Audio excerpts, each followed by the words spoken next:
Hi everyone, Imran Pilati here, co-host of the True Sports Cards radio show and podcast replay. I'm here with my son Beckett, and we're excited to have you as our listening audience. Please be sure to subscribe and follow our channel. I'm ready to start. Let's go. We're done.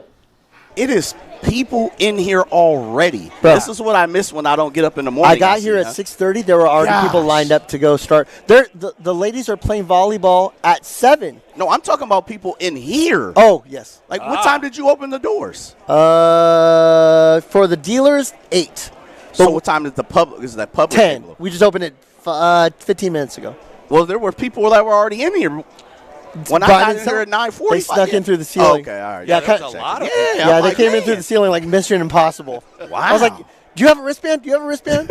Yeah, it's already getting packed. I can already see it. I was a little, for me, I'm somebody that always is nervous that you hope that people show up, and then our community does show up in droves, and I absolutely love that. So I'm excited about what's to come. And as always, I think anybody that puts on an event, you hope that it goes well. You're prepared for the worst, but then you hope for the best, and so far it's been pretty good. Pretty good start. Well, I would think that you got to be pleased because the energy is really good in here, and the big guns haven't been. No, we haven't even. I mean, we started with Jay and Whitey. Those are the first two big guns, the cannons, if you will. And then all of a sudden we've got Doc Gooden's going to be starting signing autographs at 11. And then after that, we have Kevin Mitchell, 11:15. We have Scott Spiezio, 11:30. We've got Fat Lever at 11:45. And then Steve Sachs is bringing home the bacon at 12. I got a question for Let's you. hear it. Everett's a star. Yeah. Oh, he is a no star. question. It's people Who's that? coming You. by. What'd I do? Yeah. Dude, you're a star. You're shaking hands, kissing babies. Oh my goodness! Taking pictures. Yes, I'm definitely doing multitasking here. Yes, Man. yes. Also on the docket for today, Topps Hobby Rip Night. Yes. Which I'm not. We're making it Topps Hobby Rip Day. Okay. Yeah. When I came in, I got a pack. Someone said, "You look like a little kid," so I got. No, he said you act like a little kid. Yeah. There you go. So I got a Topps Hobby Rip pack, and I got a Miz rookie car. So is that what's going on with that? The wrestler? Yeah. Jacob Mizorowski. Oh, okay. Hold on one second. I've got to take care of one thing. Okay. Hold on one second. Please continue on. Yeah. Okay. Okay. We'll get the answer to that question. When, Where's my pack at? They had them right They didn't up even there. get. They said, Jay, just bring your tail in here. Yeah. Wow. Yeah. I'll give you a couple, Michael. No. Yeah. No. What does it mean for you being a real baseball guy to have Dwight Gooden here today?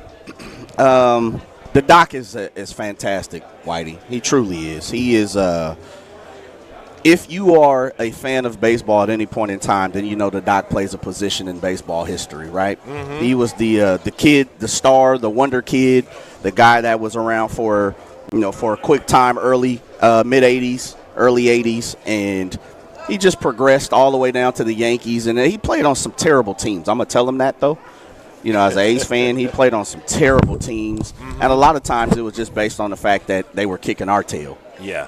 But no, he is fantastic. He's always been gracious with his time when I've asked, and just super excited to meet somebody that's a part of baseball history. Yeah. Back to Imran, you were telling us about Topps Hobby Rip Day. Yeah, they look like they're unmarked, these little special packs. Yeah. And somebody was like, "You're giving us Pop-Tarts for the morning?" I go, no, don't eat. I mean, you can eat them if you want to, but they're probably not going to taste good. So probably taste like I've cardboard. had worse.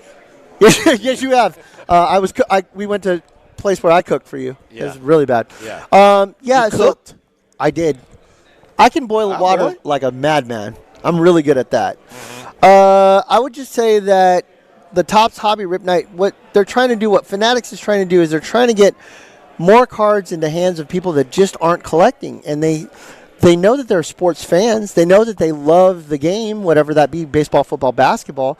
But how do you get them to, admire the sport and have investment opportunities? And they're starting young. I'm looking right now. There's a couple of tables of dealers.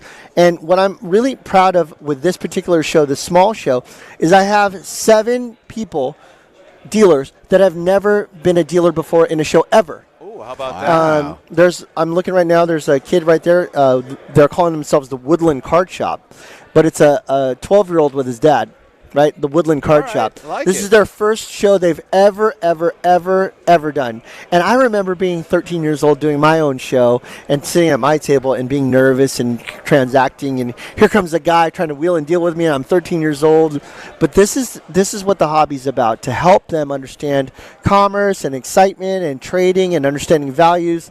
And they're doing it now, and I'm so happy that they're doing it here at our show for the first time. Yes, 60 of the best dealers in the hobby here today, and that's on the lower side, right, for some shows. This is a smaller show, which has its own advantages. Yes, and I think that's one of the things that we want to make sure is that when you have a smaller show, it's easier for me to pay attention. I mean, truly, if we're doing the September show, this is going to be a very difficult thing for me to do, to be able to run a radio show with you while running a show. Thank goodness for me, I'm able to actually see what's going on, step away if I have to, but I'm actually able to do this show because it's a smaller show. But what I really love about a smaller show is you're seeing interactions, because people don't feel like they have to go run around. When there's 400 tables in a room and you've got 1 day or 2 days, literally you've got the table before you have to go. I go to the National. The National is happening. That's the When is that again? August 3rd of this year. Can I? Yeah, come on. If I find myself in Chicago. Oh, can I no, pull you're up going to to- ride with us. We have a whole trailer full of big, yeah, like a college. That's right? You can't do a little one table. When You you're told me I truck with all. I get in the bed. You got to lay down. You gotta be can't in have the anybody. Seat from Cleveland. That's where Very I- uncomfortable. Very uncomfortable.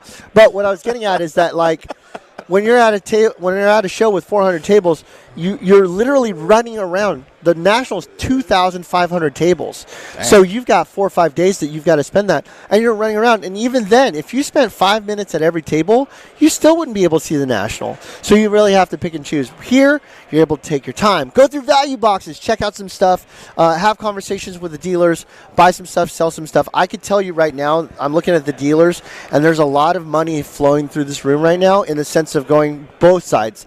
Dealers saying, "Hey, I'm excited what you have on the customer. I can see right now. I want to buy your it." sign buying.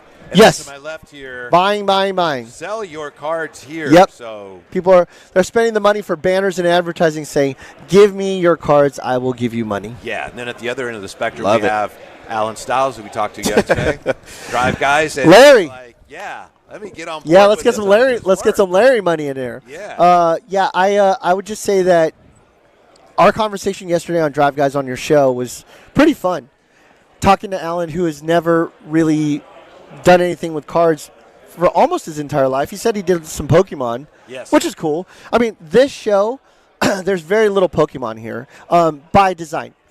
I've gone to many shows where people are saying it's a card show, and then you show up and it's 90% Pokemon. And for a guy like me, it's a disappointment because I have an expectation of what's there. This, I was very particular about the dealers having very little to no Pokemon. This is a sports card, sports memorabilia heavy show, and that's what I'm focused on. Like when we have our show in September, Like which that. is going to be here on the grounds where they're playing volleyball, that's where we're doing You're it. going to Big Boy? We're going to Big Boy. 30,000 square feet. That's going to have like 500 tables. We're going to have 45 guests or so.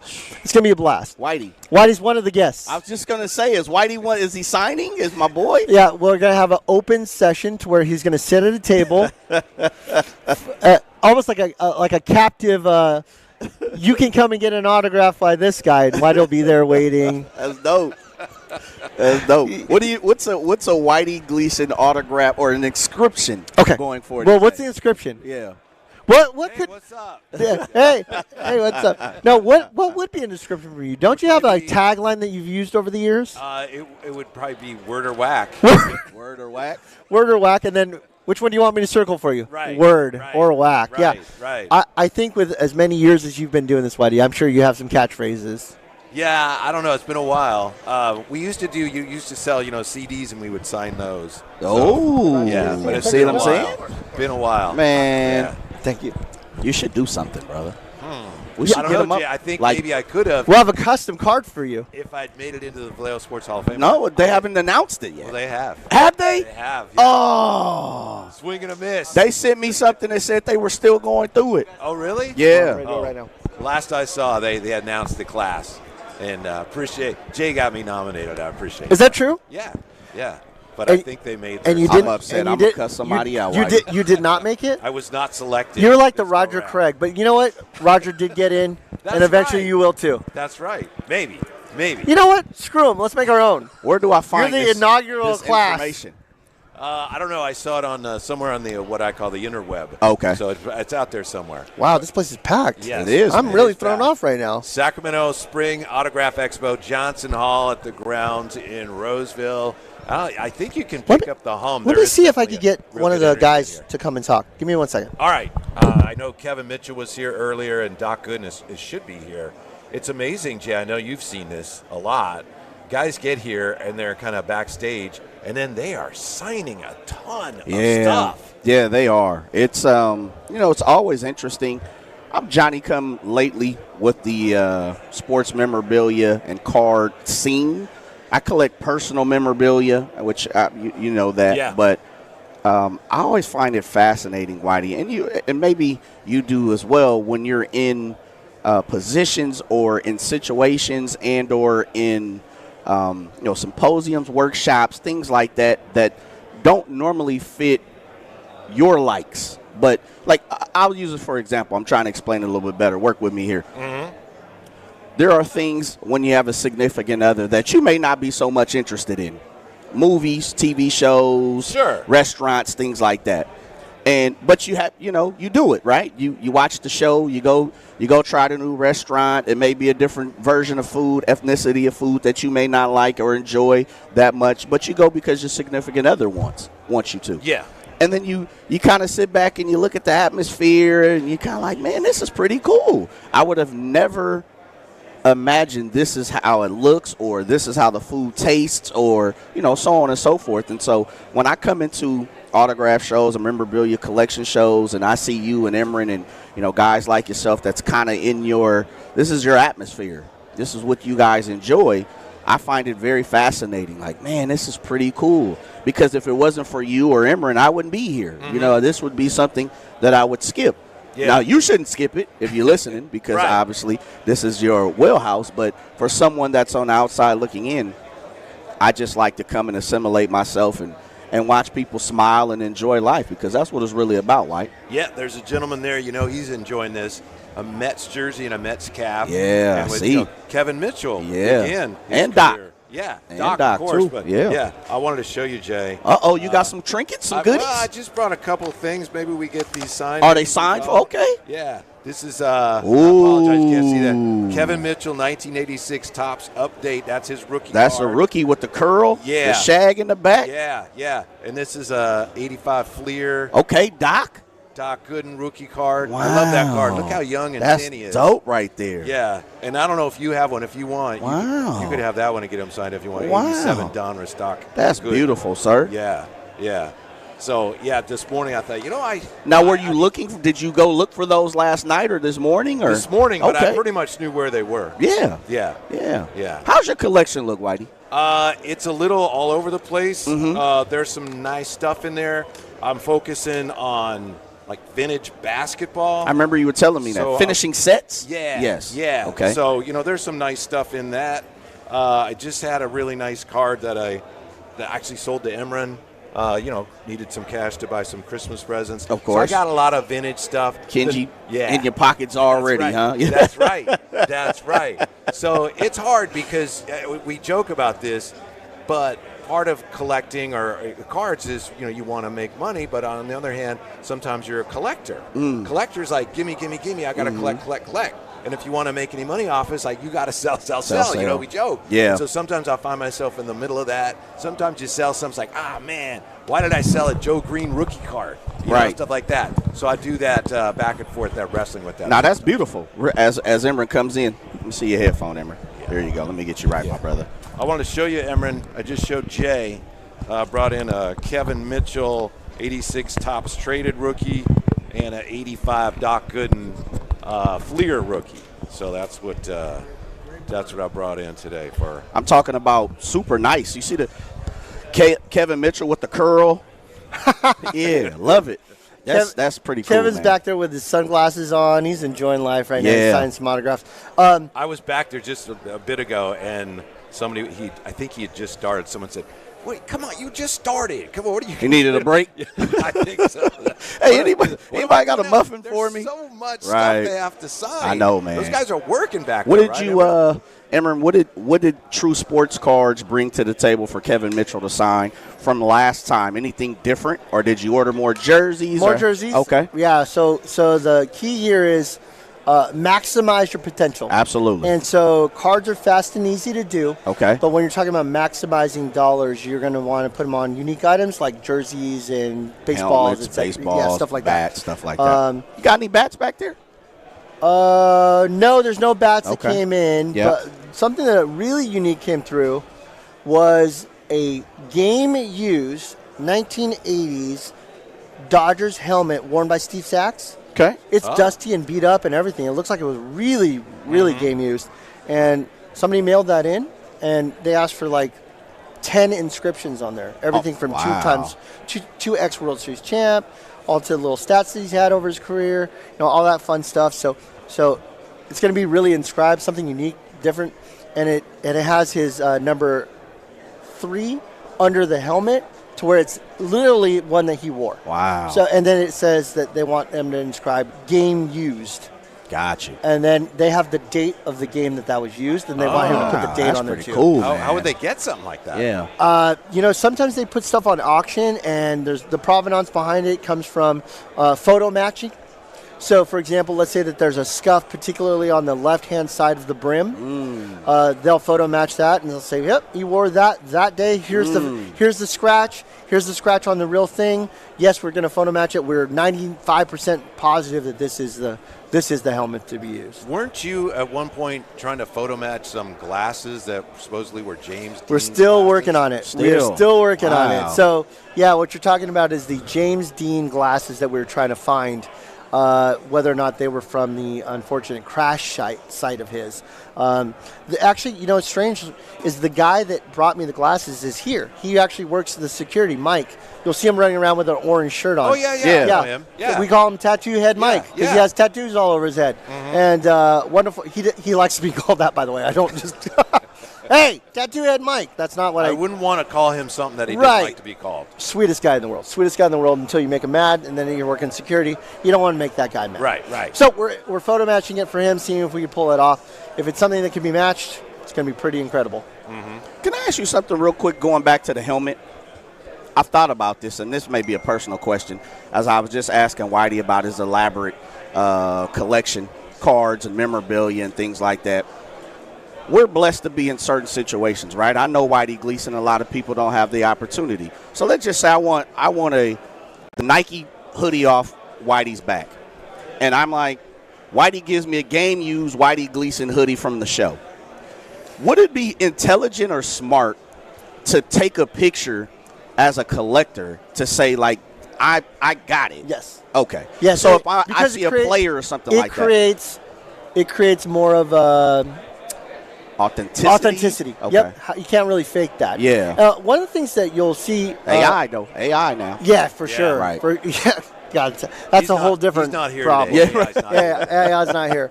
But there's Mike right there. Yeah. That's Mike. Oh, Mike got autographs all on the shirt, Yeah, man. he got autographs from all the dealers and everything here. Yeah. So Mike walks around. So what I was getting at was when you have that, whenever we sign autographs and have people that are going to be either at our show or at our shop, what I like to do is I like to ask the player, can you please just kind of shout out where you're going to be? It creates a sense of, oh, yeah, you know what? It's not just the guy saying, not just Imran saying that he's going to show up. The guy's actually saying, hey, I'm excited to meet all of you.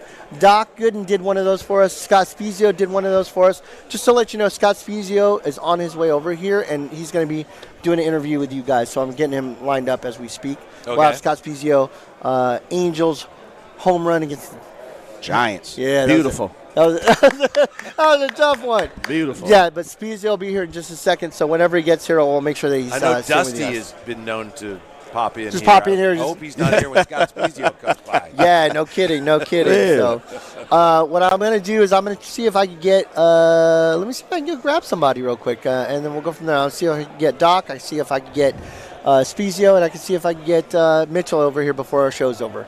But yeah, what I have coming up, we have Dylan Cardwell coming to the shop on March 21st. This is a brand new announcement, Barbie Blank, a.k.a. Kelly Kelly, the WWE Divas champion, and one of the WWE Hall of Famers. She's coming to the shop, Barbie Blank. She'll be there on April 25th. Oh, boy. So that's fun. I'll tell you, WWE wrestlers. It's hot. Oh, my God. Yeah. Just absolutely on fire. Are you an AEW guy or no? I'm a WWE guy. Okay. I like AEW before, but not so much anymore. I got you. I'm digging it. I got you. I'm just So checking. let me see what I can do about getting a guest. I'll let you guys pontificate. Excuse me here. All right, Pilates at the spring Sacramento Autograph Expo, Johnson Alta Grounds in Roseville. I'm sure you can hear in the background. The place is humming. Nice energy in the building. People just having a good time here, Jay. It's spectacular, man. Anything to Mr. Gleason looking for today? Or no? Perusing. I would be very pleased if I was able to get my Doc Gooden rookie card signed. Oh, that's going to happen. It's not that especially valuable or anything like that, but it just, I remember when I had that card, and I remember his career. He started out, first 2 years, he was just incredible. Yeah. And then he was good for a long time. But that's what I hope I get that signed today. It's funny, Jay. I know you and I talk all the time. You played baseball. I've been a fan a long time.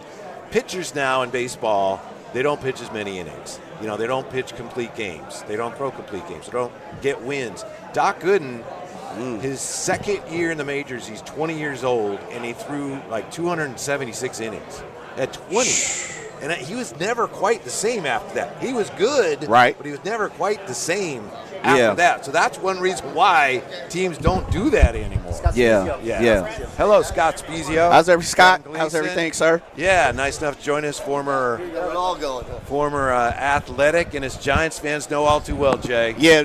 First of all, as an A's fan, let me give you a clap. As a Giants hater, hell yeah, thank you. I purposely didn't wear any Angel stuff today. Yeah. It's funny because I actually am old enough to remember when your dad played. So between you and your dad, you have like 4 rings? You got 4 rings. Wow. Yeah. That's incredible. So I always tell Cubs fans, we're both from Chicago area. Another 108 years, you guys will tie me and my dad.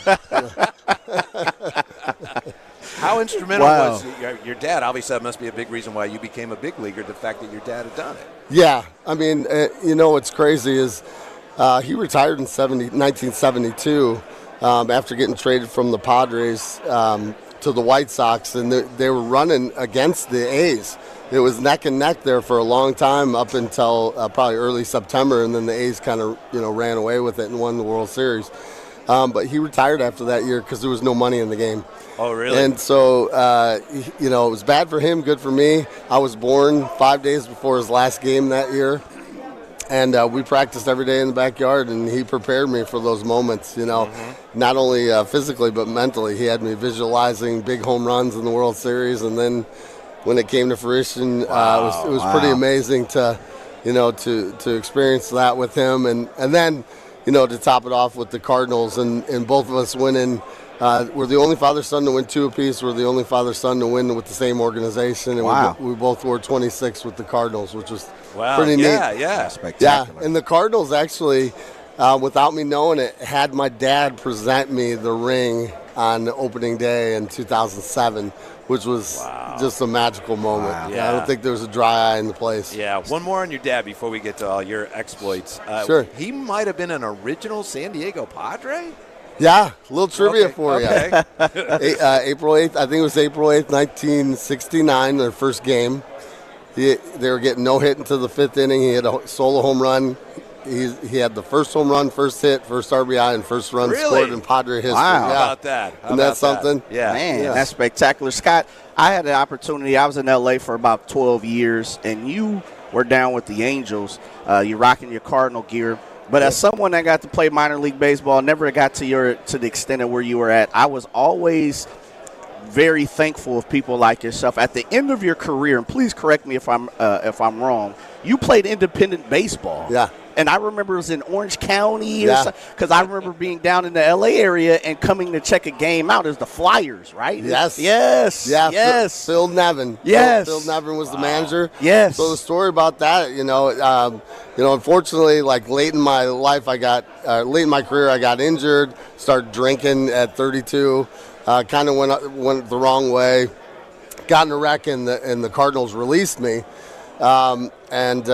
So I thought my career was over, and I went out to Anaheim with my two boys to watch some batting practice, and I heard the crack of the bat. And Tim Mead, who works for the Angels, like, "Hey, man, think you're done with it?" And I go, "God, not after hearing this." And he goes, "I'm going to make a call to Phil Nevin." Yeah. And so I went and loved it. First game, 3 for 4 with a home run. Man. And then next year I went and played. Right after that, I went and played the Dominican. Okay. Was in the World Series. We lost in Game 9, believe it or not. They played 9 games. Yeah. Wow. Game 9. Yeah, we had it wrapped in 7. I'm like, what's this Game 9 stuff? But then after that, I went out and played with Tim Raines out in Newark, the Newark Bears. Yeah. Okay. Yeah. Him and Ron Karkovice. Ron We're out there. Karkovice. Yeah. Man, you throw some names And, out and, there. and Willie Banks was our pitching coach. Wow. We were getting hit around so much he had to come out of retirement and start pitching.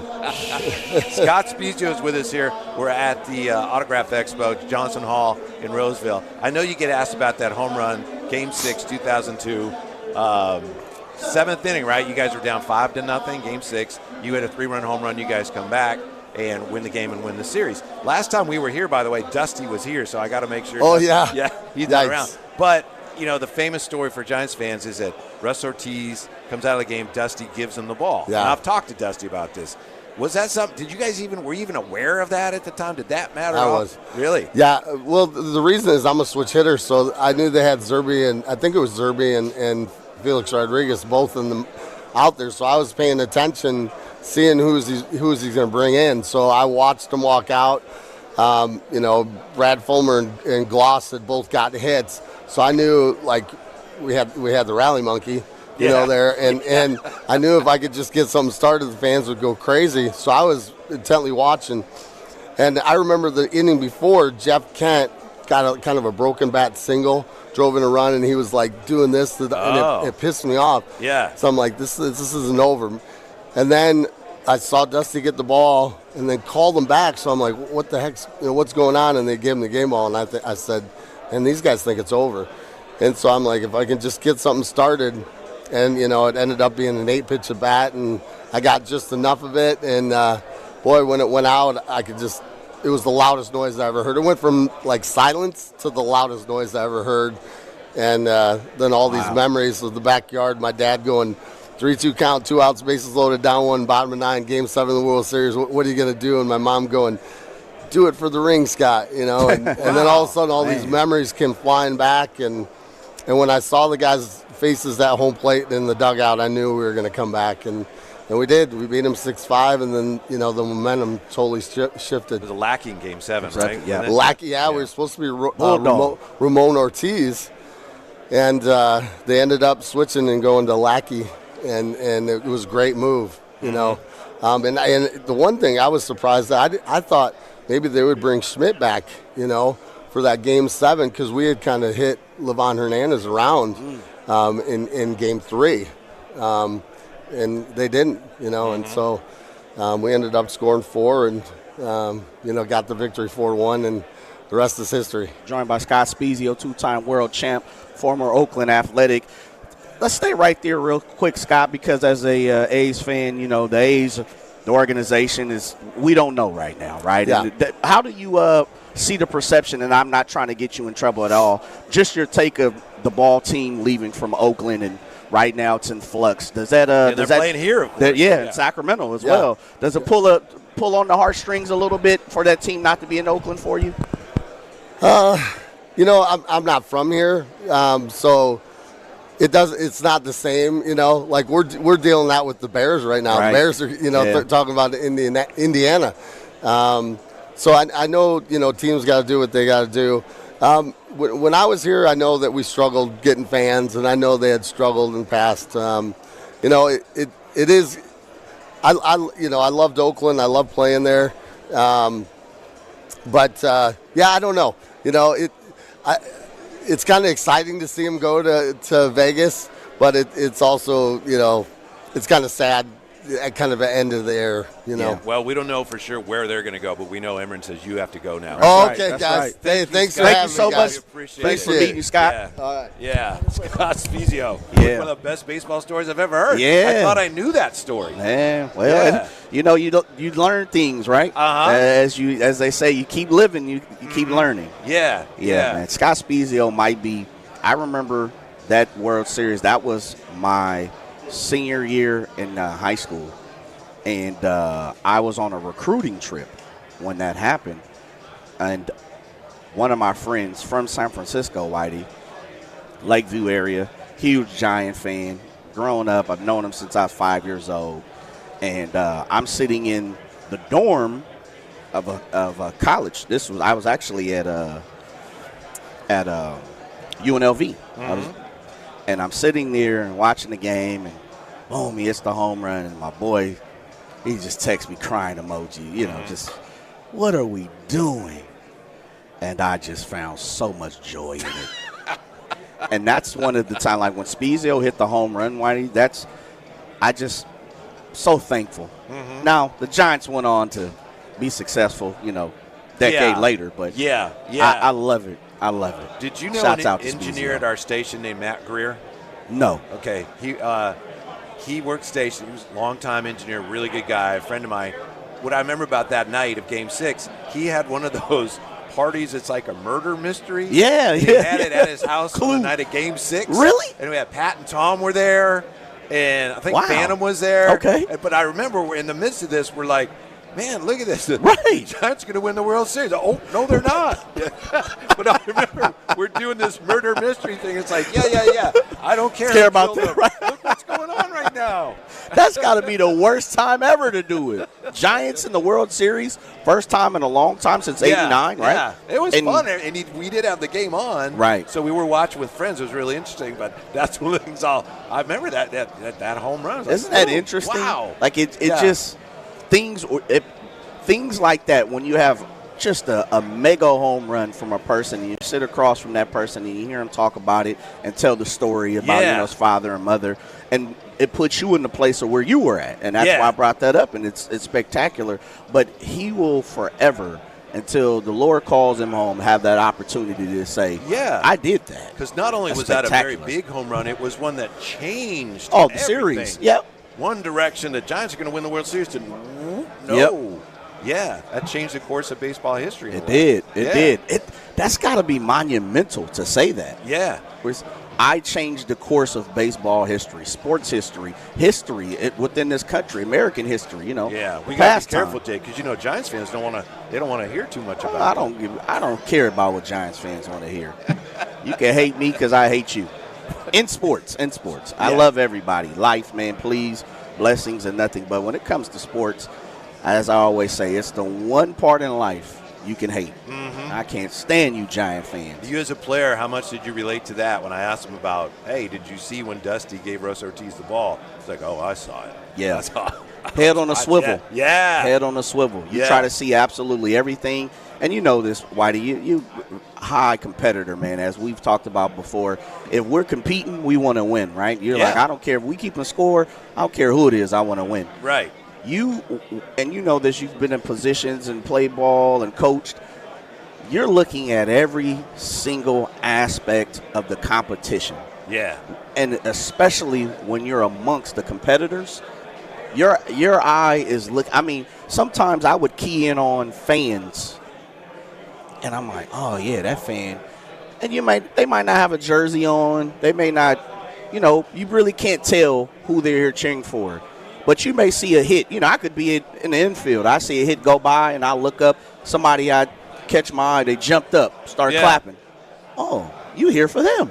Yeah. I think when you're in the moment like that, and you are focused on the task at hand, and it's not easy, all your senses are raised. Yes. It's not something consciously that happens. Agreed. So you're noticing things. You can't help it, but your spatial awareness is just so much greater. Absolutely. In that moment. Yeah, absolutely. Oh, my goodness. Oh, man. The man himself was in the building. Doc, how's everything, sir? The great Dwight Gooden, nice enough to join us here at the True Sports Card Sacramento Spring Autograph Expo. Doc Gooden, how you doing, sir? I'm doing well. Thank you guys for having me. Yeah, it's good to be here in Sacramento. Yeah. Actually, I get the best of both worlds. My son plays at Sacramento State. Yes, he does. Outside linebacker. Yes, so I had he dinner does. with him last night. And I'm trying to get him to come out today to see what goes on. So if you ever make it, you get to enjoy this type of stuff. Big goings on with the Sac State football program. Yeah, they improving a lot. So they got a new coaching staff now. So I'm excited to see what happens. Yeah, spectacular, Doc. Man, let me just say something, man, to you. And Whitey set this up before you were here. You are an integral part of baseball history.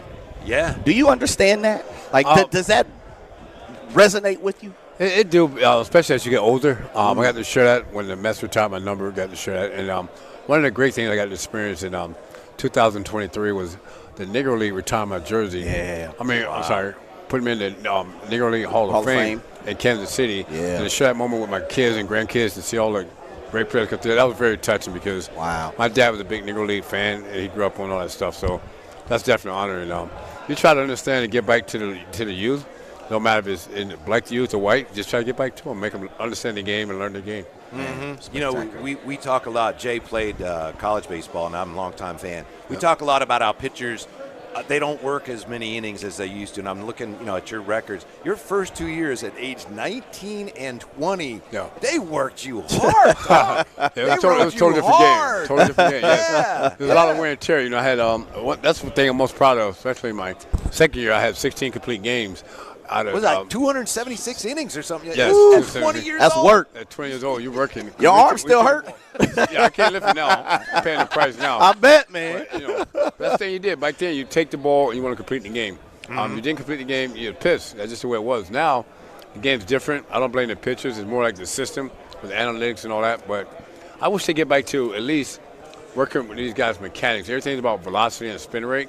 But you get a lot of injuries because nobody's working the mechanics. And I need to get back to the basics, I think. Yeah. Nowadays, the guy goes 5 innings like, woof, you all right? Yeah. Party, yes. Ooh, we stretched you. Go lay down. I know, yeah. Too much. 2 bags of ice, right? Yeah, absolutely. Yeah. Doc, you had an opportunity to play for both New York teams. Yes. I mean, most people, of course, in basketball, they call it the Mecca. Where I'm from the West Coast, so, I'm a little biased. Okay. I know you're from Tampa, Florida. Yes. What just the thoughts on playing for both the Mets and the Yankees? I don't want you to pick who's better. None of them. But, what's your thoughts on just playing for both teams in New York? You're one of the few. Yeah, it was definitely a blessing because being a Met fan, you grew up hating the Yankees. Not literally, but you hate the Yankees because they're the other team, right? In 95, the Mets wanted to cut ties. They got in trouble, which I understood. But I wanted to make it right with the fans. And Mr. Steinbrenner gave me an opportunity to stay in New York. And I joined the Yankees. And to win the World Series that first year with the Yankees and pitched my only no-hitter with the Yankees that year, it was actually the last game my dad saw me pitch. So my dad taught me everything about baseball. But wow. he had a heart disease. And he passed away. But to your question, winning the World Series and playing for both teams was definitely a blessing. The fans was great. They treated me well on both sides. And then in 2000, I was with the Yankees. We beat the Mets in the World Series.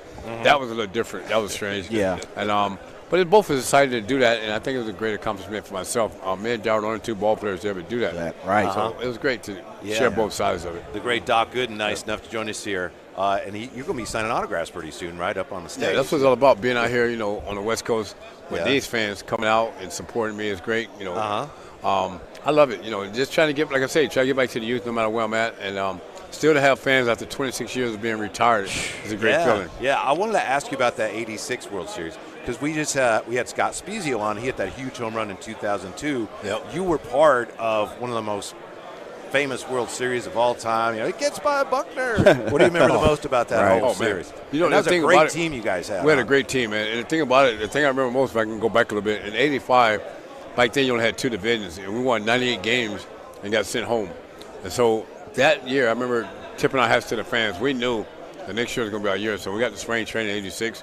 David Johnson said, we're not going to win our division. We're going to dominate, right? And everybody took that same approach. A lot of guys that could have been starters, like Kevin Mitchell, who was here today, Tim Toffel, Danny Heap, a lot of those guys could have been starters for other teams. But they put their pride and ego aside to accomplish that one goal. And the most memorable thing is not only the Buckner thing, but playing Houston in the playoffs. Oh, what a great series. Game 6, that went 16 innings. And we had to win that game because we wanted no part of Mike Scott the next night. And that was great, man. A great time. And then going into the World Series, we lost the first 2 games at home. Obviously, I didn't pitch well. And the off day in Boston, normally you got to show up to work out and talk to the media.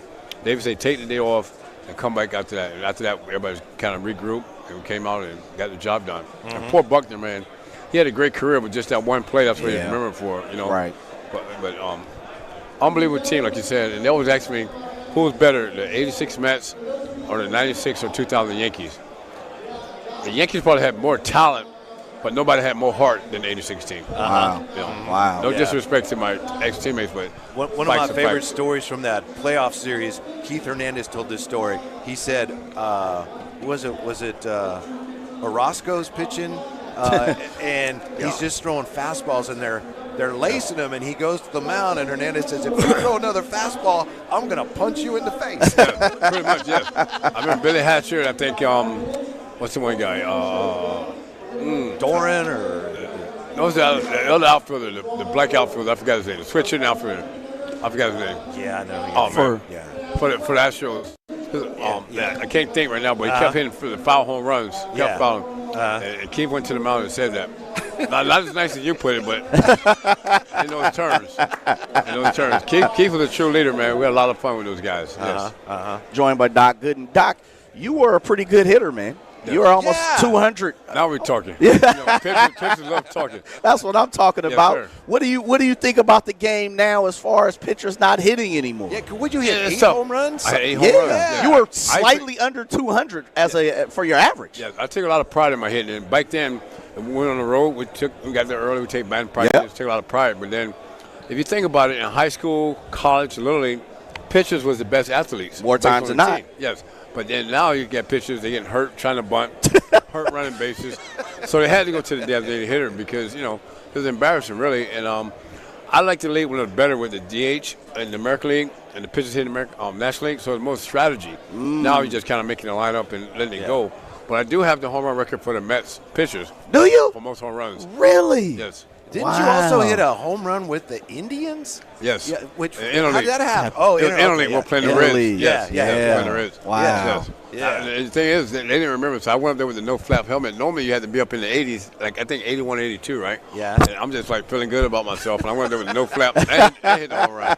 Yeah. Who did you hit that one off of? I can't remember. I know it was a good pitcher. That's how you tell the story. Yeah. Hall of Famer. The Hall of Fame pitcher. Yeah, great stuff. Above average stuff, you know.